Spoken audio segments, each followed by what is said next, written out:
part 2 of Community Conversations on KLEK 102.5 FM. My special guest for the second part is Mr. Danny Oswald. Good morning. Oh, I'm going to turn your mic on. Good morning, sir. Good morning. All right, so today we're going to be talking about his campaign, or he is running for Justice of the Peace District 2. I want to thank him for giving us his time on today. So before we get started with the position and what he hopes to bring to the position, we want him to please introduce himself a little bit more so people can get to know who he is. My name's Dan Oswald. I'm running for Justice of the Peace District 2, Craighead County, and I'm wanting to get help improve the county with roads, the police or the sheriff's office, and all matters pertaining to the quorum court. I've been going to the quorum court meetings since August of last year, and I see a lot of things that can be changed. We've got a good group of quorum court members now, but I'd like to be a member of the quorum court in my district. My dad was Justice of the Peace in District 2 for approximately 21 years. And I got a lot of feedback from my dad while he was alive. And over the years since I retired, I decided to run for JP with a little bit of encouragement from a few other people. And I just want to accomplish and work and achieve Craighead County to be better in the long run for the people. I want to work for the people and the employees of Craighead County. Okay. Do you mind turning your mic more in front of you? Okay, so we want to just give a little background on Justice of the Peace. Think of the Justice of the Peace and the county judge as the equivalent to the city council and mayor. You all handle the issues that affect the county outside of the city limits. We handle everything out in the county. It's just basically like the city council, but this is all the governing bodies of the Craighead County. There's 12 members of the Craighead County Quorum Court, the judge, and then we have an assistant to the judge. Okay. And they all meet on the second and fourth Monday of the month. Like I say, after they go over the minutes of the previous meetings, and then they break off into meetings of each department, like finance, road, and personnel. All right.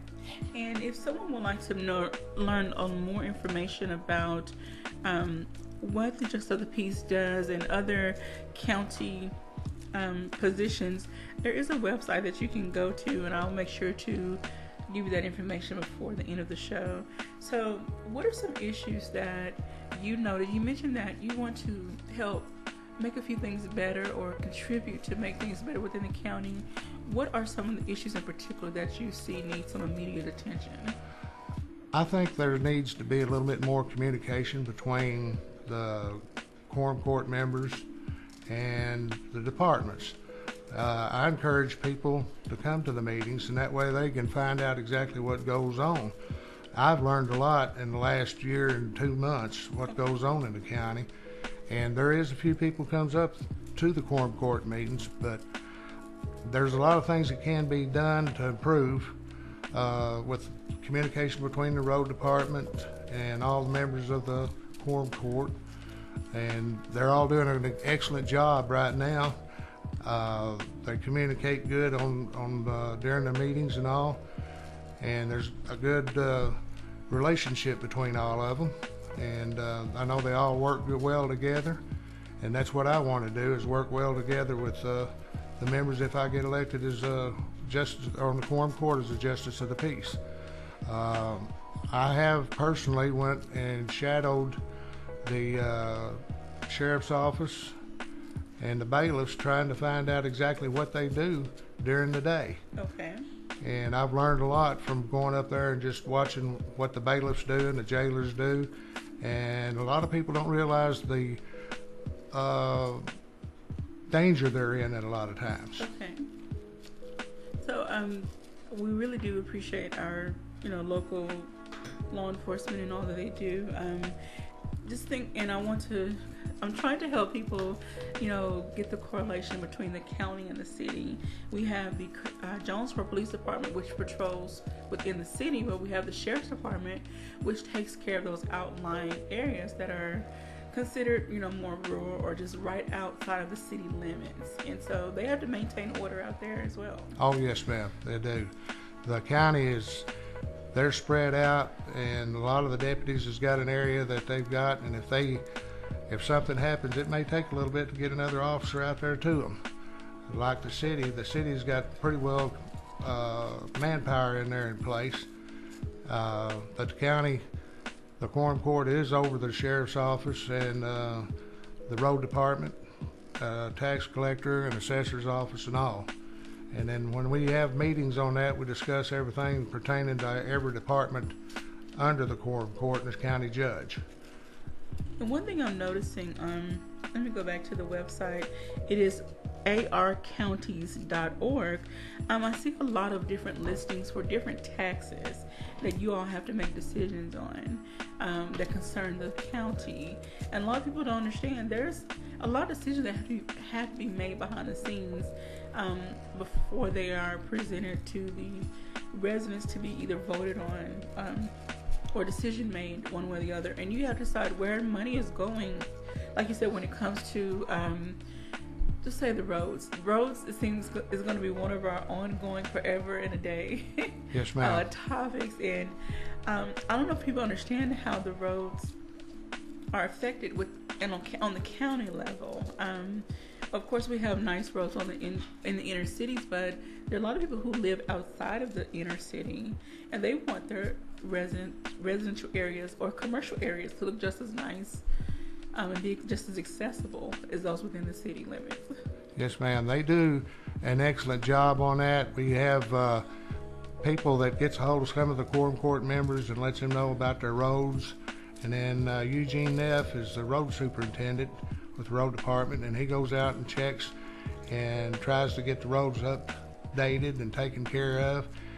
There's a list of them that they have to go through by priority, but they try to get all the roads accessible. And I know the last meeting I went to, they was talking about getting the other road, and I can't remember the exact location of it, but they put that was going to be on the agenda next for them to get taken care of.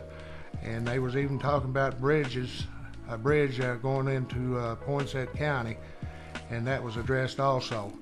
And we encourage people to get with the justice of the peace to let them know if there's any road problems or anything that's hinders them from getting to their home or anything in that fashion.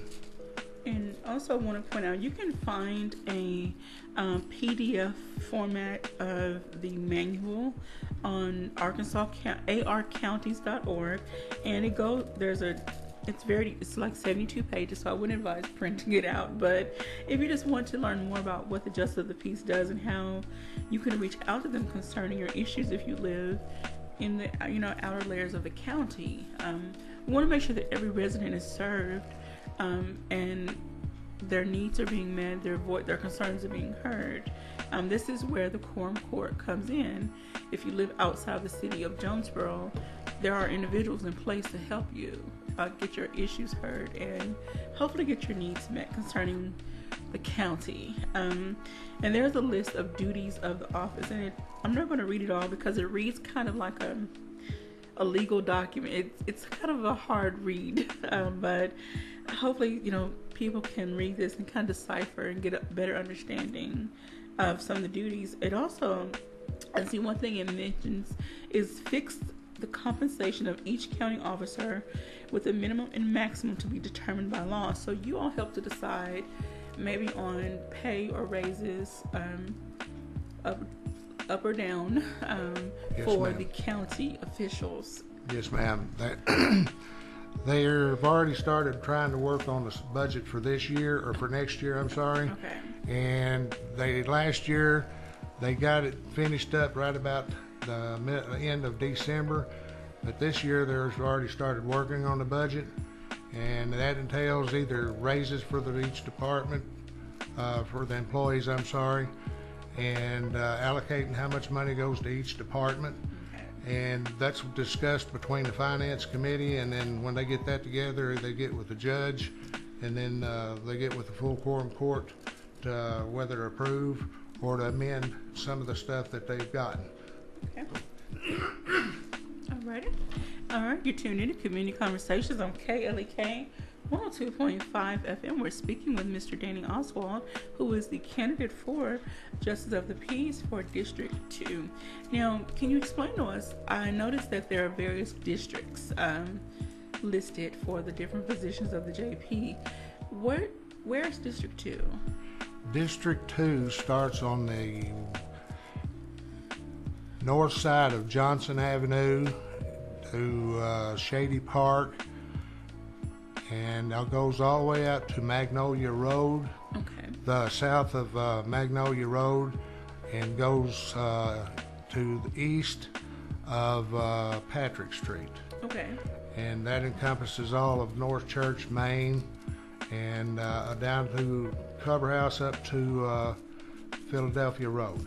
Okay. All right. So hope individuals get to know who you are and get to come out and meet you at some. Do you have any events that you will be speaking at before the upcoming election? Not right now, ma'am. What I've been doing on a daily basis is going house to house, talking to people, letting them know what I want to do, letting them know who I am. And I'd rather go and talk to the people that way as they go to a ballot to find out who to vote for. Yes. And I like to let people know who I am and what I want to accomplish. And a lot of people have told me that they've never had anyone come to their house before in not my district for support. Okay. And that means a lot with me going out doing that. And my wife Pat has been helping me with it by riding along with me and helping me. And what I do is I hand out my cards, and I hand out emery boards to everyone that comes to the door. If they don't come to the door, then I put one in their mailbox. Okay. And if there's someone that is not a registered voter, I give them an emery board anyway. Okay. Well, that's another thing we want to definitely encourage everyone to. Well, let's see, voter registration. The last day for new registrants is, I think, Monday, October the 9th. So you need to get your registration in over the weekend. Also, the last day to transfer counties is November 2nd. So if you're already registered and you move from one county to another, November 2nd is the last day. But October 9th is the last day to register to vote in this upcoming election. I want to give this disclaimer: KLEK does not support or endorse any candidate. No compensation was given for this interview. We're just here to provide a platform for the candidates to present their information, to tell you their issues they're running on and what concerns them, and hopefully to gain your support in the upcoming elections. We cannot tell you who to vote for, but we do encourage you to go out and vote, but don't vote blindly either. We've seen that in a lot of cases, or some people just don't go vote, period. And then they may be upset because the person that may be wanted in the position is not in the position. But if you don't go vote, then your person who you want, there's no guarantee that they'll be in that position. So we just encourage everyone to go out and vote. First get registered and then go out and vote. Well, I've had several people that I've talked to that said they don't vote because of the same thing you said, because the person I wanted didn't get elected. And I told them, I said, if you don't vote, that's a sure way they're not going to get elected. That's right. And I said, you've got the right to vote and be proud to be able to go vote. And if you've got a question that you need to ask quorum court members, like I said, the meetings are the second and the fourth Monday of each month, and I encourage everybody to go to the quorum court meetings. That way you can see what goes on, and then if you've got a problem, you can address it to the quorum court, because if it's not addressed in the court, we don't know. Or if you can call any quorum court member, like I said, there's 12 of them on the board. Okay. And they're all willing to talk to anybody that gives them a ring, or could come to the quorum court meeting and address the issue yourself. Okay, so I know the meetings I guess over the past year or so, have been recorded and aired live. Is the meeting though open to is there space in the room for people to come and actually sit in? Yes, ma'am. Okay. There's plenty of room. When they come out to record, there's always ample seating room in the judge's area there. Okay. All right. I want to point out another one of your duties that's listed in this document. It says create, consolidate, separate, revise, or abandon any elected office or offices except during the term thereof, provided, however, that a majority of those voting on the question at a general election have approved said action. So if a seat comes available or you feel someone needs to be removed from their position, the quorum court makes that decision on county officials. Yes, ma'am, they do. You know, if a person has missed several meetings and all, that's brought up there, then they try to find out why that person has not made it to the meeting. We had one individual that passed away here not long ago, and it had to be taken before the governor, let him notify, and then he announced who would fill that position. Okay. And if a person has been missing a lot of meetings and all, and he won't be able to make the meetings, then he needs to let the quorum court members know that he's not going to be there or he can't be in office anymore. And if the quorum court decides that a person needs to go out, the quorum court has to vote on that unanimously with the judge. Okay. All right. So, and just like City Council, the quorum court is here to serve the residents of a county. So, I advise you to please get to know who's in what position, especially after the elections. Get to know who's serving in what district, what position, so that you can develop a relationship with these individuals and get your issues heard. Is there a time after the meeting, after you go over your agenda, for individuals to speak? Public, I guess, a time for public. Yes, ma'am. When they get done with the meeting and all, there's always the judge will ask, has anybody got any questions, or has anybody have anything they want to comment about? Okay. So there is always time after the meeting is over with. And there's been several people that's done that. They've questioned a lot of things from homesteading with mobile homes and stuff. They didn't know how that went, and the tax collector explained to him how that all went. Okay. Who was able to get the Homestead Act, and also he didn't know till he asked a question. Okay. All right. So you never know what information you can find out, but you have to go to the quorum court meetings. And again, those meetings are on the second and fourth Monday of each month. All right, and they're open to the public. And again, we can't tell you who to vote for, but we just advise you to vote. And all right, so aside from going door to door, meeting the residents or constituents of the area, what other ways do you hope to engage with the community leading up to the election? That was my best way to do it, is go from home to home. Okay. And let them know, and those people that would let me put a sign in their yard, I put a sign in their yard. Okay. And then I progressed on to the next one. In fact, yesterday I had two ladies told me that they'd never had anyone come to their house before. Okay. And I had a gentleman the night before last told me the same thing. He said, all I've ever seen is signs, and I don't know who is who. Who is who? And he said, you're the first person that ever come to my door and asked for my vote and explained what you wanted to do. All right. Now, do you have any social media pages where people can find you to also reach out to you? My wife's got a Facebook page. Okay. And there's several people that's already commented on some of my cards that I've got put out. Okay. And that can be reached under my wife's email address if you want that out too. All right. So would you like to give it to our listeners and viewers if they want to reach out to you? Sure. Okay, go ahead. It would be pat.oswald@sbcglobal.net. All right.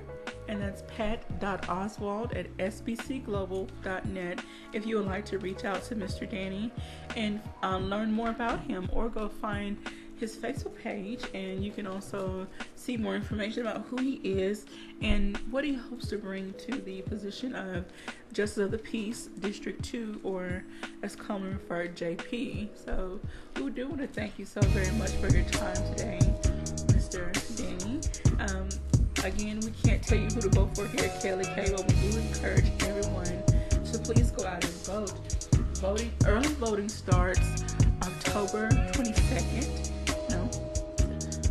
Is that early voting? That's early version. Okay, early voting October 22nd, and regular voting is on November the 6th. So, one of the things that they have changed, like the... You're listening to Community Conversations on KLEK 102.5 FM. We'll be right back.